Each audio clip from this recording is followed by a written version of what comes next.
Howdy and welcome to the Laptop Empire show. If you're watching this one, this is probably, we're recording it the beginning of December, but this will probably come out end of the month, first week of the new year, something like that. So I thought today we would just kind of like talk about like an end of year recap kind of thing. I actually got this idea from sports radio, and they were doing like the, like the best and worst plays of the, of the year, and like the best and players on offense and defense and stuff like that. And I was like, this might be a cool kind of thing to do. So Bobby, if you have any questions, like as we go through it, if you have like an idea for a topic, like just put throw it it out there. But I do have a couple. So, okay. So I'll get us started. But let's see. Where do we want to start? Okay. You know what? Let's just start with like your favorite thing this year. I don't know, biggest accomplishment or like favorite thing that we did, for Ellie, I feel like it's going to sound a little weird because we've been doing this business for a while, but I feel like we figured out kind of where or what we want to do next. I don't know. It's like the hard. What do we want to be when we grow up? Like that kind of thing. Kind of, yeah. I don't know. It's just hard. It's really. I've been thinking about that a lot. Like it's really interesting the way, like we started LE without ever really intending to start LE, right? Like neither of us went into it. Like we just kind of did it, and then it worked out really well from the beginning. But I think like I'd always heard that thing, or I saw this like image one time on the internet of like when you start a business and then like you get kind of like lost in the desert.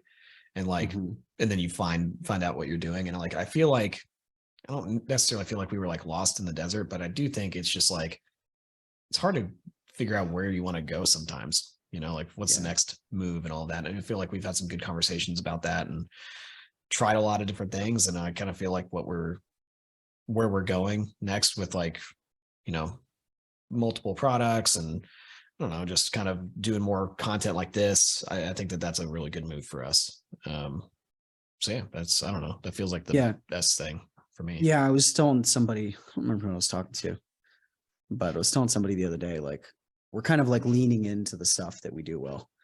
Yeah. Right. And I think when we go back and look at like, what were we doing in 2018? And it was like, we were creating products.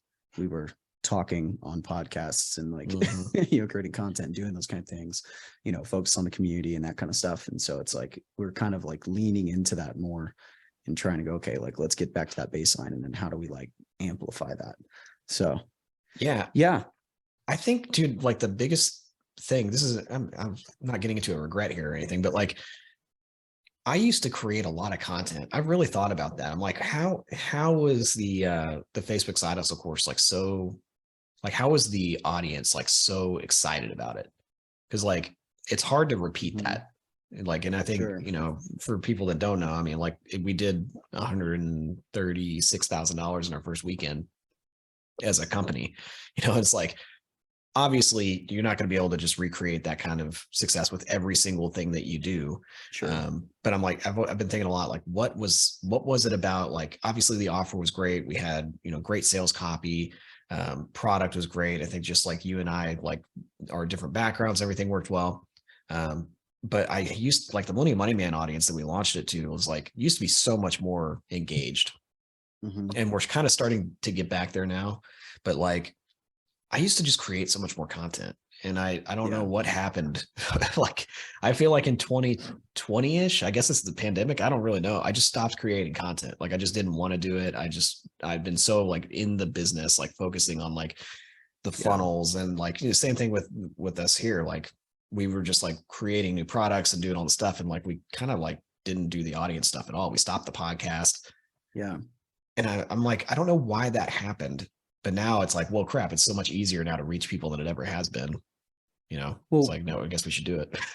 100%. Well, I think we were creating it even afterward.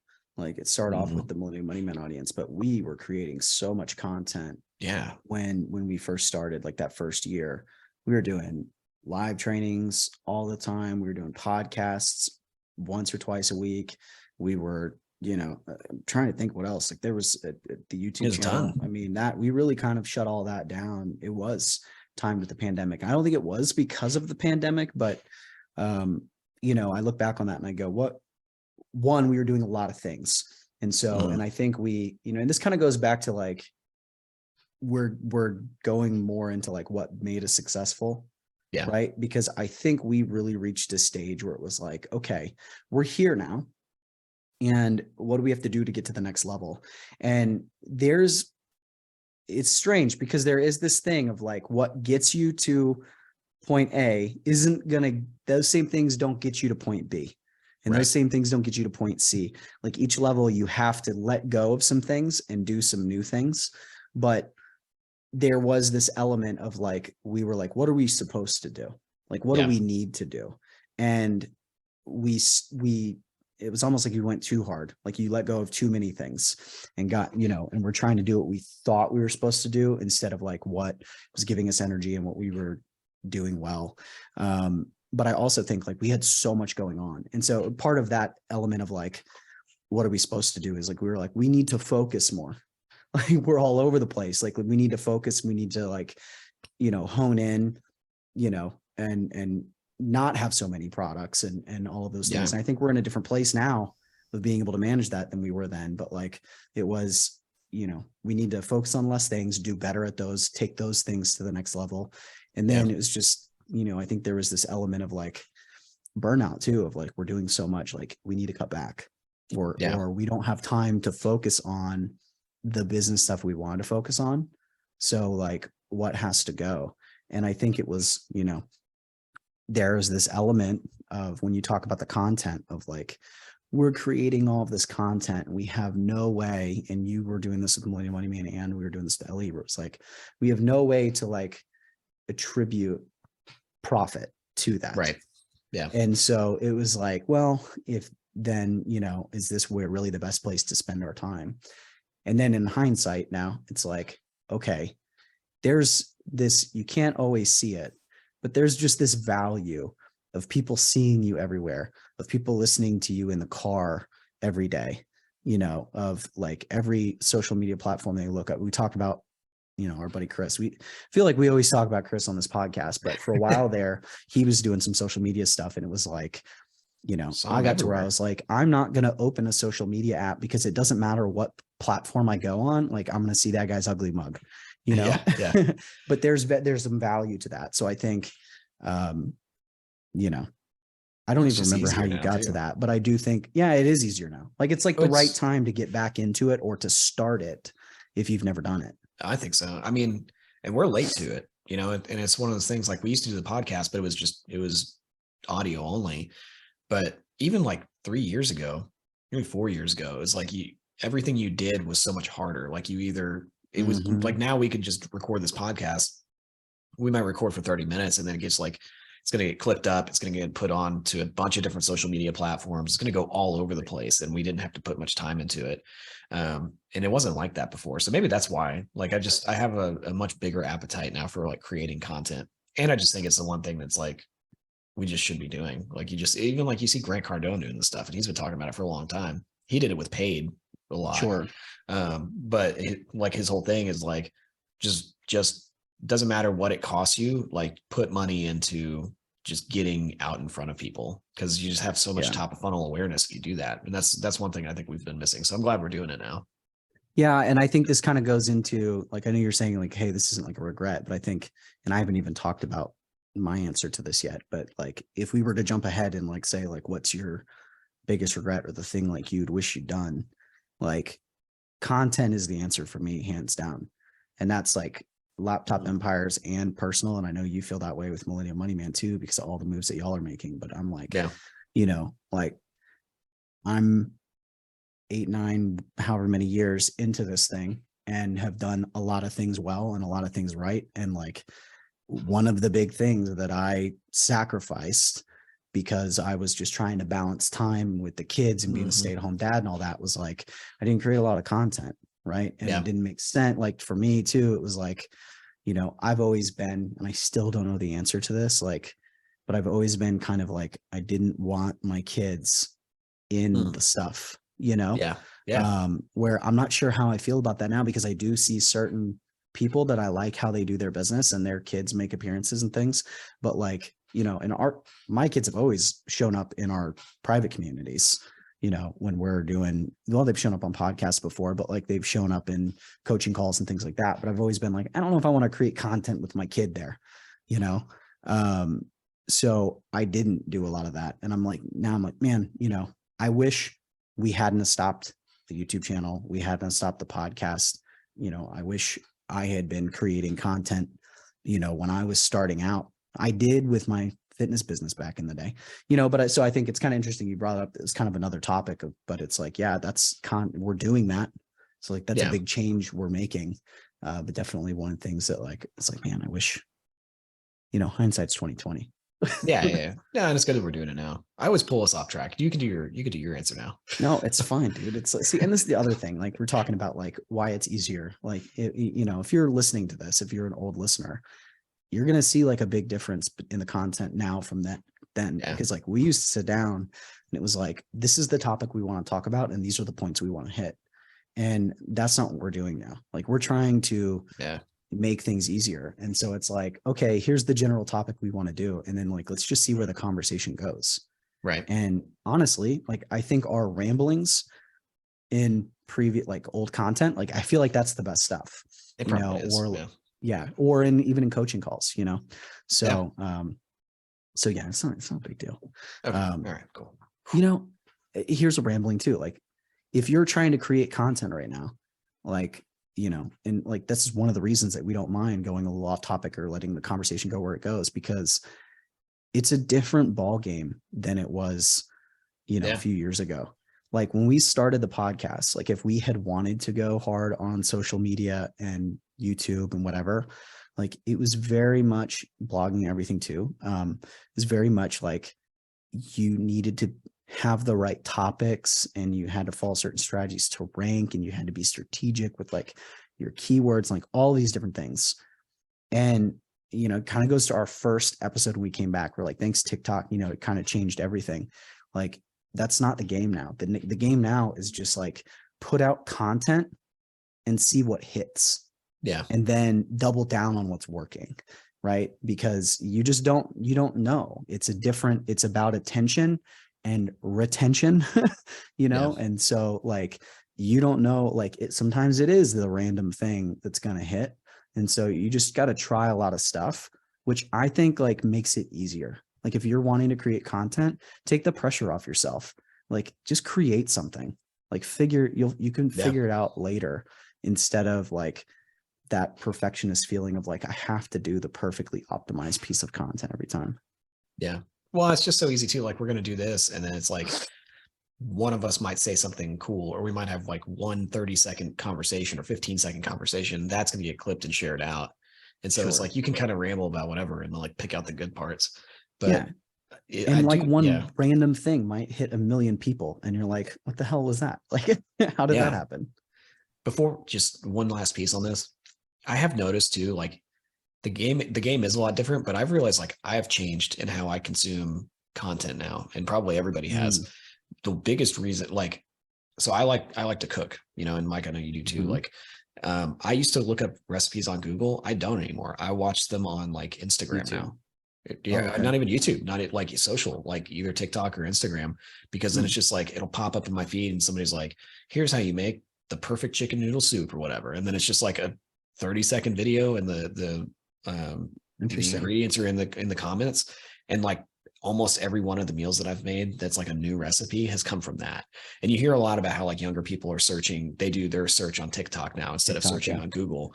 And I realized like, wow, I'm starting to do this too. Like I'm looking at like food recipes and I'm following certain people because they do certain recipes, and that's where I'm getting my information from now, instead of going to Google like I would have. Cause like Google food blogs suck on Google. No offense if you own a food blog, but they're awful. Well, because you have to, like, if you go to a food blog, you have to get through like 8 pages of word stuffing to get to the recipe, and ads, just tons of ads. And like, that's how they have to monetize, and you have to scroll the way down. But like now that they're going on Instagram and TikTok, it's like all they have to do is use a certain product in their stuff to make money. It's like, it's a lot different. I'm going to put like a pin in that before we go like way off topic, but I would like really love to talk to you about like what you think the next move is for Google and for blogs, because that is the nature of it, and like ranking and SEO. And as everything else is moving away from SEO, like how is Google going to have to change? So like we're just going to put a pin into that. Hey guys, stick around. Maybe that'll be next episode or something. But I think that'd be a really interesting topic, especially now you mentioned the food blog thing. Yeah, because it's a turnoff. It is. It sucks. Dude, I pretty much consume everything off YouTube. Like I would say that's 95% of my stuff, whether it's long form, like I listen to long form like podcasts. So like I like cooking and stuff, but I'm not really usually, sometimes I'm looking at recipes on there. I've done that before, but like it's more like I'm cooking and I'm listening to a YouTube video, not necessarily watching it while I'm cooking. Yeah. Like that's pretty much like even I watched a Dave Chappelle special the other day, and it was funny because I realized I'd seen 50% of it as shorts. Yeah, that is true. I watched the Theo Vaughn one the other day, and I was like, man, I've seen like all these jokes already. But right. But it's awesome though. I mean, but yeah, dude, even like Thanksgiving, the turkey that we did, I did a spatchcock turkey and did a dry brine and stuff, which I didn't know how to do any of that. The only reason I did it is because I saw it popped up on Instagram. And it was like a guy was like, this is the best turkey you'll ever make. And then it turned out to be freaking awesome. But it was just like a 20-second video of him making a turkey this way. And I learned a totally new skill. And I was like, man, this is probably, if it's happening to me and I'm not like a super consumer of content, like it's got to be happening at a wide scale. So we can talk about that one. I think it'd be interesting. The brine turkey thing. My brother-in-law did that last year and then smoked it. And it was freaking good. Dude.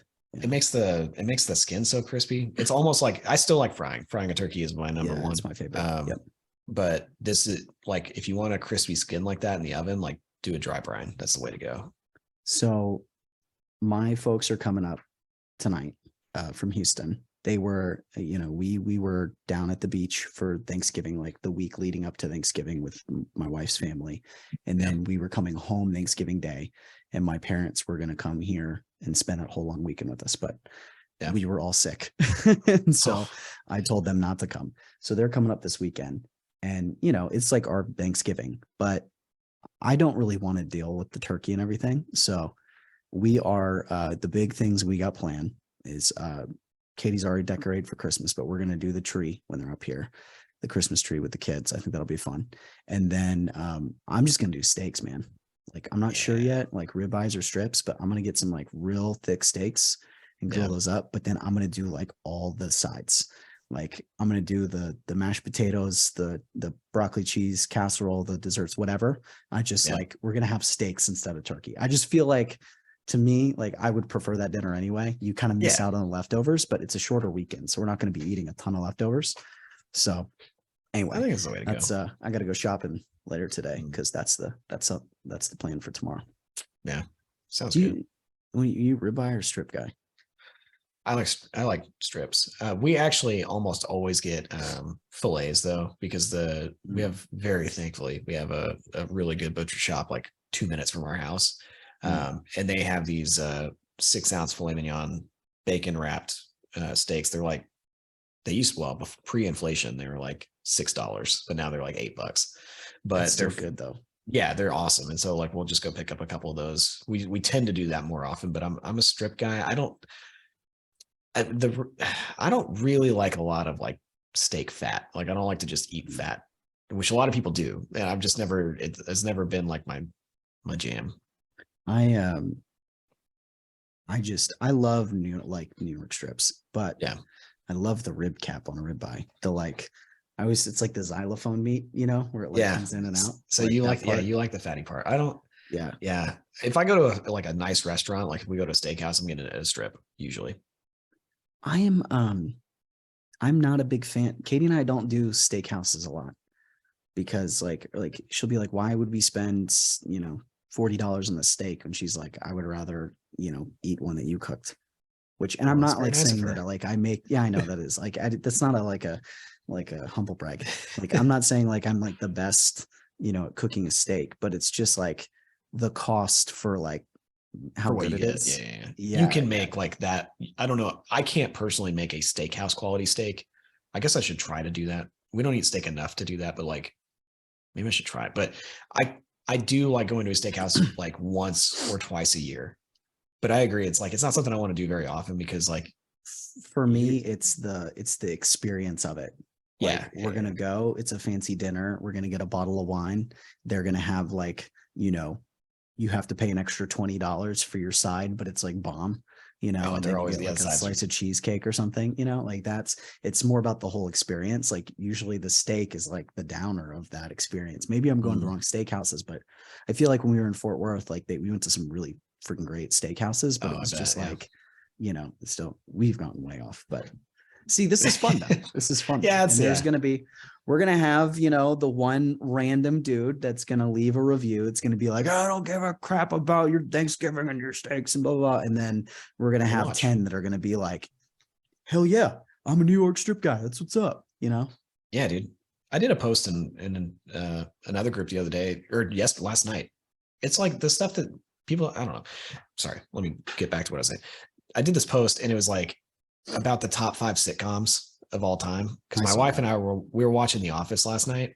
We got suckered into Peacock because they had a 99 cent a month deal for the next 12 months on Black Friday. Yeah. And so we did that, but like I love The Office. It's one of my favorite shows. And then we were talking about like what are the top 5. So I just like put it in this personal finance group. It has nothing to do with anything. And it's probably I've gotten more comments and reach and likes than probably anything I posted all year so far, maybe. Which is kind of sad. I realized when I read that, I'm like, wow, I'm just not a sitcom guy. You might not be. You're kind of a serious guy though. I can't see you getting down with the sitcom. Man, I really like series, like the limited series, not the ones that go on forever, but things like I can't think what it's called. Big Little Lies, like that kind of thing. Okay. Yeah. Like that. Sharper Objects. I mean, those are all murder ones. Speaking of which, dude, I got totally duped yesterday. So have you heard of like Where the Crawdads Sing? Yeah. It's like a book they turned into a movie on Netflix. Mm-hmm. Oh, you watched that. I don't know anything about it. I just know my in-laws, like we all read like share books a lot of times, and they're usually like murder mystery novels. Like that's kind of the stuff that we like. And so they're like, oh yeah. It's based off that book. That book was incredible. The movie was incredible. You've read it. And I was like, no, I actually haven't read that one. And so I looked at Netflix, and the description is like a lady is accused of murdering, such and such. And I'm like, yeah, hell yeah, this is my kind of show. So I asked Katie, I'm like, hey, do you want to watch that? And she's like, yeah, let's do it. So get some popcorn, get some wine, join this. We get an hour into this thing. And I'm like, Katie, this is like The Notebook in the Bayou.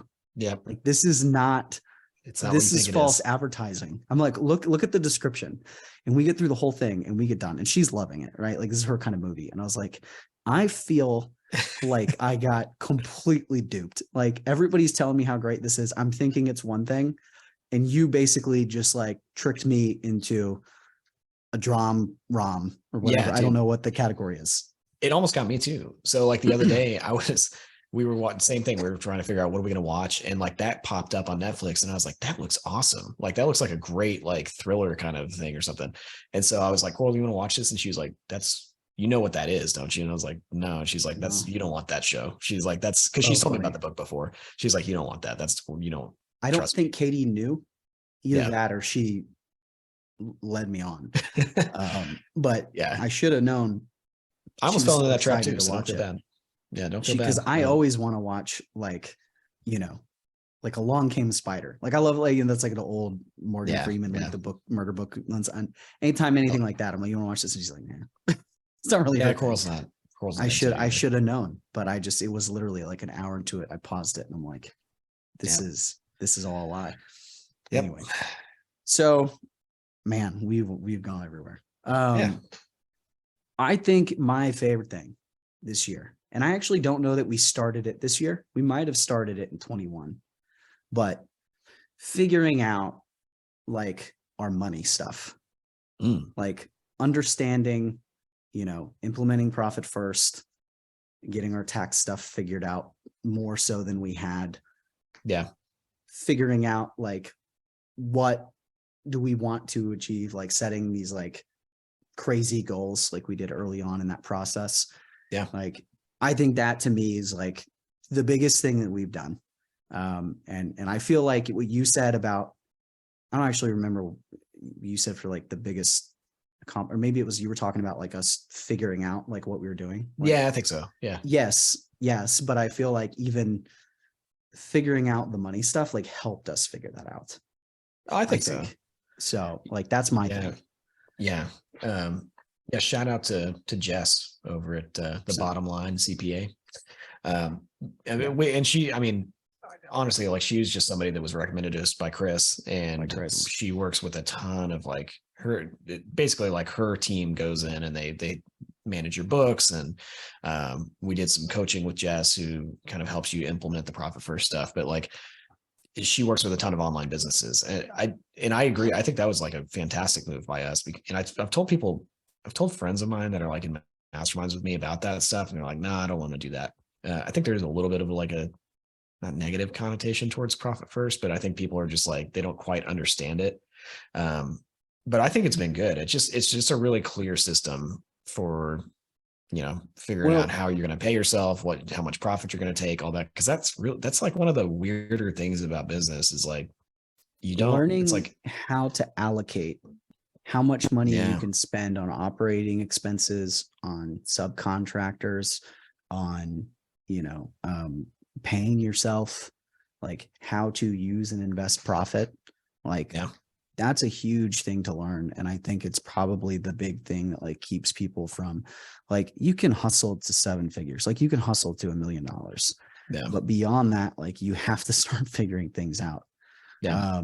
And I feel like that's been the biggest part of our journey from 2018 to now, because we did achieve that in the first year.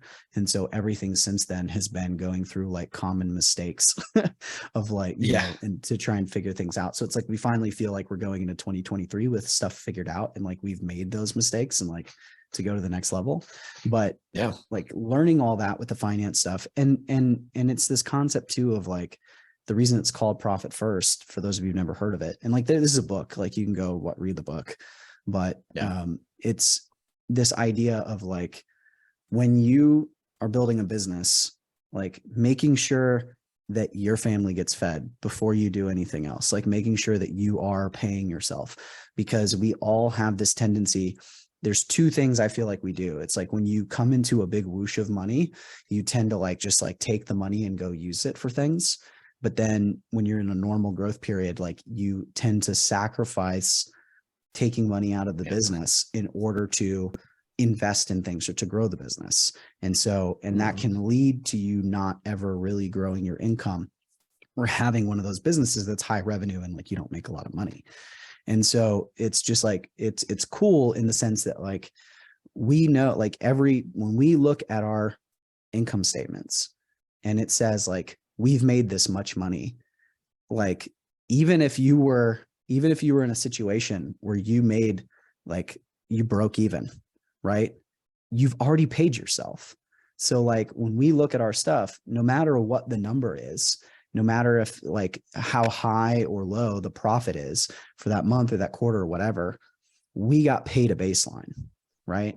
And so, and we're, growing that, trying to grow that over time. But it's just very comforting to know, like, okay, like I'm going to get a paycheck from my business this month in this amount, and like kind of, especially if you're a solopreneur or like you have a very small, like maybe you have an assistant or like a right-hand person, like knowing that like my bills are covered, right? Because I've built that into the business. And like, that's the big concept. And there's a lot more we do with like tax planning and all that kind of stuff. And I appreciate all of it, but I think that's the big piece that's like really cool. I think it's cool too. It's been an interesting, I thought about it a lot. Like, I don't know if I'm always going to use it. I think we'll probably always, I don't know. I think we'll use it for a long time in this business. I don't know if I'm always going to use the profit first method in the other business. Just when, I don't know. Yeah, it can feel a little limiting sometimes. And it doesn't, it's not actually limiting. I don't know how much I actually want to like get into this, because you can get kind of into the weeds with the accounting stuff, but like in a business, like you can if you force profit and you take it out, like you can slow down the growth of the business. Like that's the number one knock on profit first. Sure. But it does have levers kind of built in where you adjust your allocations and percentages based on your revenue. And like you can be more aggressive or less aggressive. But like if you just kind of like follow the base system, like a lot of people are concerned about it potentially like slowing down your growth because you're taking too much money out of the company. So I don't know if I'll always use it in the other business, but you know, as we grow. But And I there's think so like many different frameworks. yeah. too. Yeah. There's a lot of flexibility. I like how we did it with Jess. I don't think I would have been able to implement it by myself. Like I think that it would have been too Not hard. to the level that we did. Yeah. And like it's nice having somebody like what's cool about Jess is like she's advocated for us. She's like basically been like, it's like you have somebody that's like, no, you need to do this for yourself. Like because I'm the same way as you. Like I would put every dollar back into the business. Like if I was just doing it myself and like it's nice to have somebody be like, nope, don't do that. You need to do this, like especially with kind of the growth stage that we're in right now. So yeah. And it's also like if you're planning to grow and you're going to bring in a CEO or you want to be acquired, like you need to be paying yourself, you know, and your people. Like it's not just about getting the best deal. Like you need to be paying like a competitive market rate. So like when somebody steps in, like that's already there. You're not hurting your business by going like, oh, you haven't been paying yourself anything. Now you got to hire this person. Where's that money going to come from? Right. But I think go into what you were saying about the flexibility, because it gives you, you know, the thing that always makes me think of is like the old school, like we have envelopes for like different things. Like this is our grocery envelope. This is our, you know, blah, blah, blah, vacation, like all the things. It's like creating that, like your envelopes for your business. But I think what we have done that's been a little different is like we're working to those numbers and we want to have those numbers. But at the same time, like we're deviating at times. Like if we feel like we need to make this investment, then we will take less profit. But we're getting like, it's like we have our baseline and then there's like, it's like what you get paid as an owner and then there's your profit. And so it's like let's get what we get paid as an owner to a certain level. And then you take your profit, but then when we need to invest, we can. And so I think it kind of goes what you're saying. Like, yeah, who knows? We might learn something different like down the line, but it's like I feel like it's been a good thing. Oh yeah. I think so too. Like, yeah. I think it's just like really important. Like if you're trying to scale, like scaling is so hard. And if you're trying to scale, I think you've got to have some system in place or you can get yourself into a really like crappy situation. And that happens with like every business owner ever that tries to scale. Like they go through a moment of like, oh crap, like didn't do this the right way. We need to go back and figure out the right way to do it. But I think like having at least some kind of structure in place, whether it's profit first or something else, I think you got to do that because it just kind of helps everything. It helps you scale more effectively, I feel like. Yeah. So we can get through some of these other ones a little quicker, but like, I don't know, what's your biggest like takeaway or lesson or like, you know, thing from this year that you're like, I want to take forward into the future, like to. Oh man. I feel like there's a lot of things. I feel like, I don't know about you. I learned a lot of stuff this year. I think this is a really hard one for me this year to like dial in on one thing. So, but yeah, we tried so many different things and we tried different things that had a lot of complexity. And I kind of like, I don't know, I just like getting back to the simplicity of what we used to do, you know, like I think complexity is something that should be built really, like if you're going to have a complex business, I think it's something that needs to happen really slowly over time. And it needs to be like, I don't think you should try to add tons of complexity into your business as quickly as we probably did. We were like, let's do this thing. We did a lot of things, you know, and it was just like a lot of moving parts, and like a lot of different things going on. Yeah. Right? Like there was like, not everything was related to the other thing. Yeah. I think if that makes sense. Yeah. No, it's just, we just created a lot of operational complexity this year. And then we realized like, okay, this isn't like, this kind of sucks. And like, this isn't, and we shouldn't be doing this fast. And so we basically like stripped everything back down to like, what are the things that we're awesome at, you know, that we've traditionally been really good at. Let's just do like way more of that. And we're going to still do some of the things that we did this year in terms of just products and, you know, higher ticket stuff and all of that. I think we're going to do that more down the line, but like, I think that we just need to I really just think we just grow audience. Like we just need to grow a ton of audience for, and you know why I think that? Like I've been thinking about this a lot.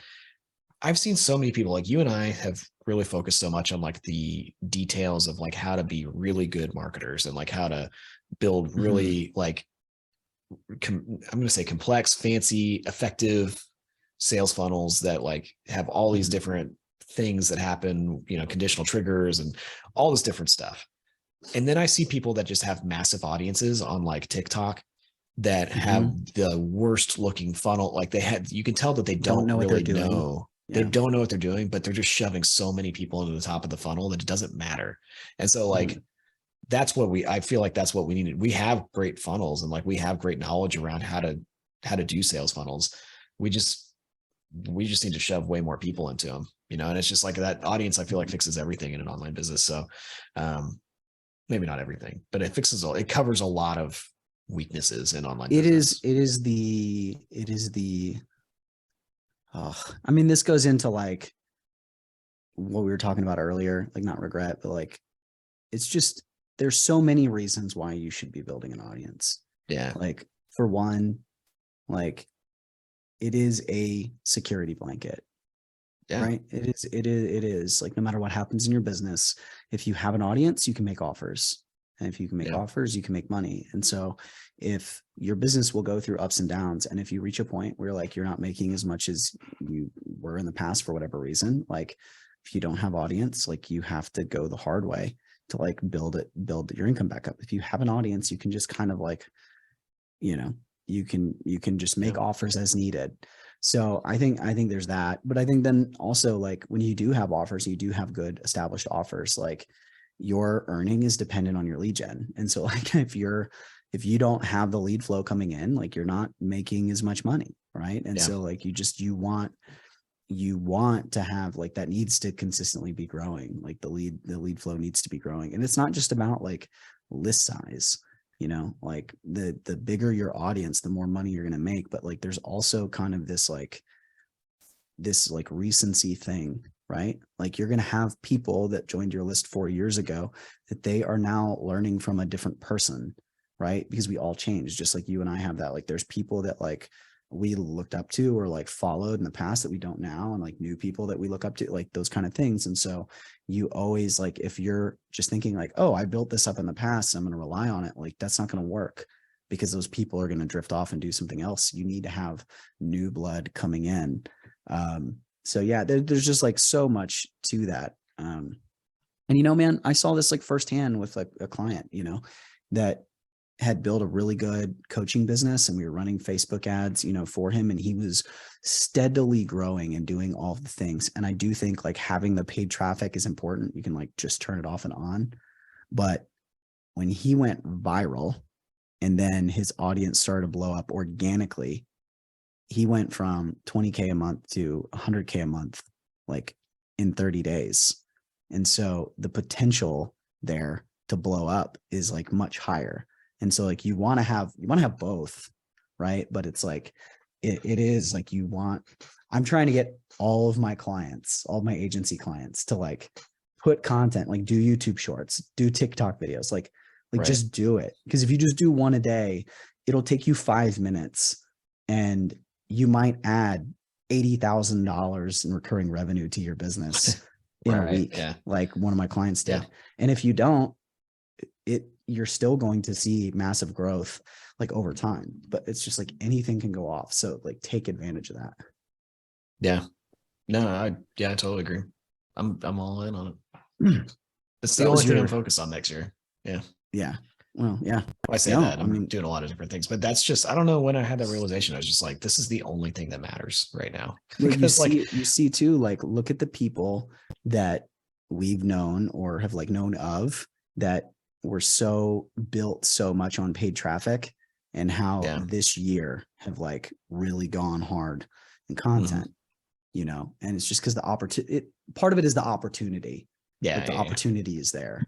But I think it's important, and like that goes to like, that's my biggest regret as a entrepreneur over all these years, is that I didn't put more effort into building an audience. It's Yeah. just like, cause it just makes life easier. Like, I think that's the key, right? Like it makes life easier. So yeah, you should do that. I was just going to say, for me, for like biggest lessons, I think it's like, actually, I had two things. Now I can't remember. One of them was just like being more aware of like my energy levels and my focus. Like I'm starting to realize that there are certain parts of my day where like I am more effective at doing things. So like this time of day, like right now it's like 2:00. Like I know most people like struggle at like 3. Man, from like 1 to 3:00, like that is like my high energy time. Right. The morning, not so much. Like that's like I'd rather do meetings in the morning because like I can do things if I'm in the moment, but I can't like be creative or like overly productive. So like understanding that and like understanding when you need breaks, like I think that's kind of one of the biggest things like I've learned this year. And I had another one. This was actually my second one. It wasn't even my big one, but like, I lost it in our conversation there. So you just said like your big thing you want to focus on next year's content. So that was one of mine was going to be like a goal. But so I guess like, what are you most excited about, or like, what's your big goal? Like if you're like, hey, this is what I want to achieve for this company in 2023. So either one, like I'll just, we'll kind of mash them together there. It's so tough. Yeah, it is audience. And I think it's just like established growing audience, because we've done a lot of this with like, what was interesting about how we did it is like we had the Millennial Money Man audience come in, and then they kind of like became Laptop Empire's audience. Then we did like podcast stuff and really like got those people into our brand. And we had affiliates. We still do. We have affiliates selling our courses. And so we kind of like borrow audience from a lot of people, but like how much crazier could it get if like we had this like really just established audience of our own, in addition to other stuff. So I don't know, it's actually kind of amazing like how much we've done without doing any social media or any like any content for years. You know what I mean? Like it's actually pretty amazing. So like I'm just like, man, what can this turn into? And how much easier more paid traffic, really. Get? We put a lot of paid traffic into Course Growth Accelerator this year, but we didn't put any ads into any of our other products. Like the bulk of the money that we've made, and the bulk of the sales we've had they've not been related to social media or paid traffic, which is insane. Yeah. It's come from SEO, word of mouth, or affiliate traffic, basically. So yeah, it's interesting. Yeah. It's just so like I don't have like a number goal. I probably should. Maybe we should create a number goal for like what we want each social channel and all that kind of stuff to be. I don't really care that much as long as it's growing, because like I just think I don't even like look at things from like number goals anymore. Like I've just like gotten to a point where I'm more like, if I want to do something like if I wanted to get 1 million subscribers on YouTube, like it's not, to me, it's not like, it's like, okay, well then I need to post content every week. Like that has to be the goal, right? Like, so yeah, for me, it's not even like monetary goals. Maybe it should be like, okay, if this is the big goal, like how do you get there? And so I can definitely see that. But to me, it's more like, once you've identified like where you want to go, like the goal is more of like, okay, what are the things we have to do? Like, what are those actions?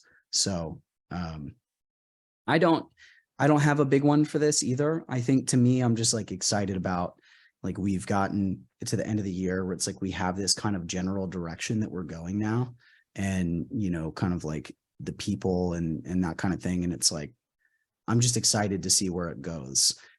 I feel like we still probably have like, can like really clarify things. And so maybe that is setting a number goal, or like, this is what we want to achieve. Like, I feel like we're in like this regrouping phase. So I'm like excited to get, like, I think Millennial Money Man is a few steps ahead in that department of like, you went through that regrouping phase for your company and like set the vision, and like now you're executing on the vision. And I think we're still like setting the vision and taking those initial steps. And so like, I'm just excited to see, what comes from that, basically. Yeah. Another one I was thinking about, this is just like a kind of random one, but like, kind of going back to your kind of balance thing that you were talking about, I don't Mhm. necessarily like think about my like energy balance and stuff like that. For some reason, in the last year, like I've just wanted to work a lot. Like I've wanted to work a lot, Mhm. and I don't really know what that is. I've just been like, let's just grind and work, and like it hasn't been like Yeah. grind in a bad way. It's just been like let's just work. Um, but I think a big part of like my decision to hire employees in the other business has made my life a lot easier because I feel like I finally have a good balance between Laptop Empires and that business. Like Mhm. as far as like being able to think about both of them, because Mhm. it's been hard to do that the last 2 years. Because Sure. like for Millennium Money Man, I had an all contract team. We had all contract team here, and like it just takes a lot more, I don't know, management, I guess. But then like if you hire a couple of really strong people, they can really like move things forward without you having to like do it yourself. And so that's been really cool because like I feel like I've been able to like think about this business a lot and like really like not feel like pulled in different directions. Like I feel like I've finally figured Yeah. that out, you know. So that's been really cool to kind of I think for going into next year, that's gonna be awesome. Yeah, I think the energy thing, I think why that's more on my mind is just because like I've been so like I mean you've definitely had in the past and even in the last year where you're like I need a vacation, like Oh I have yeah, to yeah, recharge, you 100%, know, 100%. and I feel like I have not been that way as much of like where I need time away or like time away has like stressed me out in the past. Whereas like going to Thanksgiving and then I don't know that we all got sick, so it didn't really help, but I was like, Right. I need this, you know, like I was like, that was the first time I can remember in years where I was like that besides like Katie and I going overseas, like it was the first time I Yeah. can remember in years where I was like looking forward to the time off. Like I need this. Mhm. So in which I know it's like sounds even more right now because I'm just like still my voice is like not recovered from, you know, the cough and everything. So it probably sounds even more like that. But I have been like, I'm like, man, I need to get, you know, like I'm of that mindset with you, like you, where I'm like, I want to go, go, go. But I'm also Yeah. like, I need to get back to that. Like you need a certain energy level, right? Like, so I'm like, you know, that's why I've been like, I'm focusing on my diet and like exercising and getting enough sleep and like getting healthy and like some of those things Sure. where I'm like, you know, okay, I'm ready to like rock and roll. And that's probably a good thing too with like the time of year it is because it's like I feel like we're beginning of December and we're doing like holiday stuff and all that. I'm like, I feel like it's just the right time for that because I'm gonna be like ready to rock in January for sure. Yeah. Um, Yeah. so that'll be good. Well, and that was kind of like I think one of mine I was gonna ask next is like, do you have a goal for yourself this year for like life balance? And I think this is like an interesting thing because like I don't feel like as much. I think when people talk about like work-life balance, it's like trying to find like the perfect, you know, equal hours for each thing and all of that. And like I've more started to realize like for me, and this is like what I'm trying to do is like it's not that I need to spend less time working. It's that like I need to be more intentional with like how like what I'm doing with my kids and with my wife. Right. And so like, Yeah. you know, my big thing for balance is like I want to start like doing more of like a I'd like to get to like where we go on a date once a week. And that's not something Like that we like you and me. huh? Like you and me go on a date. Yeah, yeah, that's true. Yeah, let's do our weekly. Let's do our weekly. You know, hey, you know though, but I mean like we've had where we like stayed up and like smoked cigars and like had whiskey and stuff like Yeah, yeah, that, you yeah, know, and like I have less of that, Katie and I we go do stuff occasionally, but we usually have the kids, you know, so it's like more yeah. time for us when I'm doing stuff with the kids, like, you know, really trying to like do something with each of them instead of just like surviving the chaos, right? And so you know, like it's a Yeah, little easier with Cooper because we can sit down and like, you know, do Legos or something, or like we just put a basketball hoop up. So like we've been playing horse every day after school and like just that's stuff cool. like that, you know, but like it's harder with the little ones. But like to me, that's more of like, okay, when it's time for me to be with the family, like let's not be on Slack. You know, Right. let's do something with them. Let's tone down the like even when I, you know, like I'm saying, like when I'm cooking and stuff and like I like to listen to podcasts or YouTube or whatever. But like if I'm doing something with them, like big thing I want to start doing this year, I feel like the kids are finally at an age of like let's sit down and have dinner together, like all of us. And that has been a hit or miss experiment so far. But like, I remember that with my family, like Right. even when at periods when my dad traveled a lot, like when he was home, like we all sat down and had dinner together. And like, so like, that's a big thing. So like, I have some things like that. It's less like, for me, work-life balance, I'm not looking to try and like have more time off next year. I'm looking to like use my time better, and not, that feeling like when you're working of like, oh, I've got to do this thing. I've got to do this thing today. Yeah. Like trying to eliminate that of going like, it's Mm. okay if I do that tomorrow. That way I don't Right. take that energy into the family where, I'm thinking about the thing that I didn't do, because like that's definitely, so that's kind of mine, laying the groundwork there kind of for that question. And so letting you go, maybe, I mean, you can take it from there now, but that was kind of my thoughts with that one. So wait, what was the original question? It was Just like, what do you have any goals for like work-life life balance, that kind of stuff. balance or like personal things that you want to do in 2023? I man, I do have some things that I've figured out. I don't know if they're necessarily goals. Like I've kind of realized that I need 3 vacations throughout the year for about a Okay. week. Very Like, specific. yeah, like I figured out like a good mix, like something in February, March. I'll need something in the summer and then something like more towards like October. And if I do that, even if it's just a week off, like I feel like I have really good energy and like I can work really hard and I can do a lot of things and um, produce a lot of stuff. Like that's, so I've kind of figured out that formula. I've been kind of working on it over the last couple of years. Like first Yeah, started with for like sure. a longer vacation and then not really many other vacations or like a weekend thing. And then went to 2, but they were spaced out really far. And then I've just realized like if I just add one more, like I think that's going to help me a lot. Cause like I don't really have like day-to-day work-life balance stuff that I think about a whole lot or like am concerned about.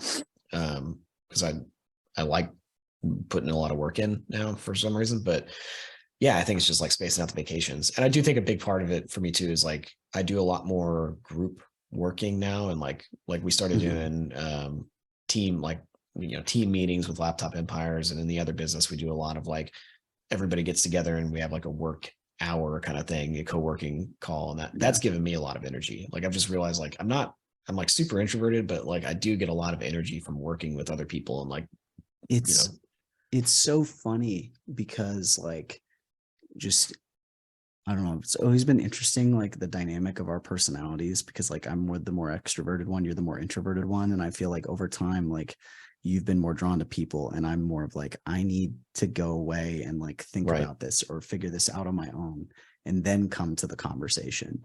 So it's just kind of funny how that works, but it goes to like introvert extrovert is not really, it's more about like how you get energy, not like it's the way I've heard it described is like if you're an introvert, like you have this much energy and then it depletes as you're interacting with people, whereas like for extroverts it's like you start on empty and you have to like fill the tanks. And I wonder, that's kind of interesting. I wonder if that like has anything to do with like what I was saying about feeling more productive in the afternoon, evening, like that, because maybe that's like I need to have those meetings in the morning or I need to like talk to Katie or whatever to get there, to get to that energy level. Because I wake up and I'm just like dead, right? Like non-functioning. Like, and that's the kind of one of the reasons I like to have meetings, because it like forces me to wake up, right? It's really it's interesting, right? That could be it. Yeah. See, and I think the biggest thing that I've been when I talk about like the balance, I think the biggest thing I've struggled with this year is like, as now where like Cooper's in 2nd grade and like he doesn't have a lot of homework, but he has like spelling. So like every day it's like he's got his 20 words for the week and we have to practice them. And like I do that. So like I practice his words with him every day. And then on Thursdays we do like a mock spelling test and everything. And like when we do that, he does well. And when we don't, like he struggles because like you need that practice. Or like reading, right? Like those are like his 2 big things.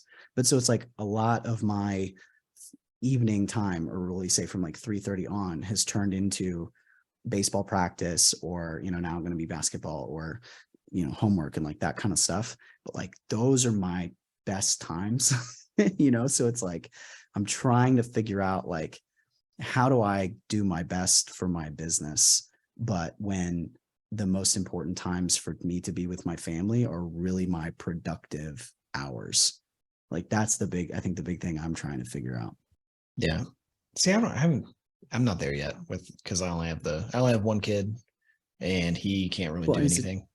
Right. Like, he's 2. So like he only does so much, but yeah, it's been interesting watching you kind of like figure out how to navigate all that stuff. Yeah. Yeah. It's definitely different.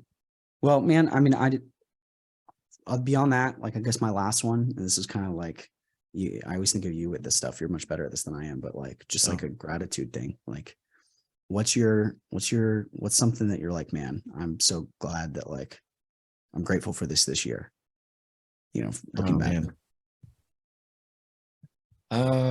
Grateful for, man. That's a tough one. Grateful for a lot of things, not to get like sappy, but I do wake up every day and I'm like, oh, thank goodness. Like I woke up again. I love that you always say that. And that's not how my brain works, but like, it's true, like, yeah. I wish that my brain went there. I legitimately, I don't just say that. Like, I actually think that every morning. I'm like, all right, good. Which I don't know if that's a good thing. Made it to another one.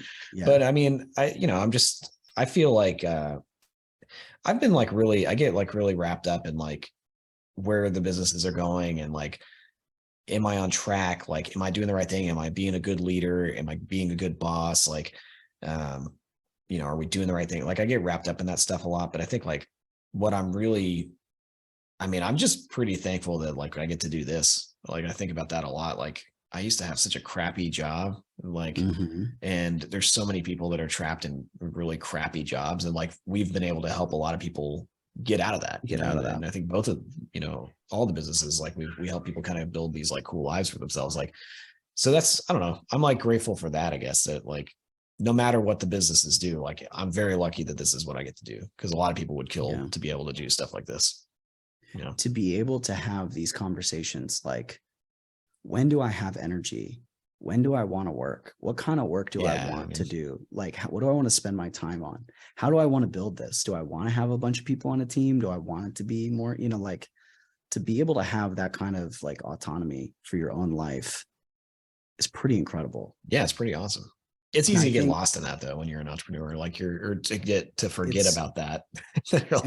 And it makes things harder, right? Like, that's kind of the nice thing about the profit first piece. Like, when we implemented that, was like, it gave us some bumpers, so I think it's like, I heard somebody say the other day that like, the hard part about like, you turn 18 and you become an adult, and it's debatable whether that's when you become an adult, but like, the thing that's hard about becoming an adult is that like, you suddenly, like, no one's parenting you. You have to parent yourself, and you have to like, you have to make yourself do the things that you might not want to do. And I think that's even like more true of entrepreneurship. Like, you don't have a job. You don't have a boss telling you what to do. You don't have like job expectations. Like, you have to figure all that out on your own. Right. And I think like, that's the hardest thing, is like figuring out like, what should I be spending my time on? How much should I be doing? Like, what is that balance? Like, all that kind of stuff. But definitely grateful to be able to have that instead of, I mean, geez, like, I know a lot of, I've talked to some, people into law school with recently, and it's like, they're working nonstop. Yeah. They're just having kids, and they're trying to figure that out. And like, they're having, go to pick them up. I'm grateful. Like, I don't have to kitchen daycare and stuff like that. Like, my wife gets home now. This is my first year having her home with the kids. Like, that's pretty freaking amazing. Like, it's been been awesome. So, anyway, man, that's, I don't have anything else unless you do. I thought this would be a cool, I feel like that's where all my ideas come from, is like listening to something else. And it's like, oh, that's cool. Like, how can we apply this thing about sports into, business? But yeah, man, no, I don't have anything else. It's a good episode. All right. Well, guys, thank you so much for listening. Please subscribe to the YouTube channel. There's going to be a lot on there. Like, if you're a subscriber, not only are you going to have the full episodes, but almost every single day you are going to have content. You're going to have clips, 3, 5, 10 minutes long of like the best nuggies from each episode. So, please subscribe, because even if you can't listen to the full thing, like you're going to be able to still get the good stuff on a daily basis. So, all right. See y'all next time.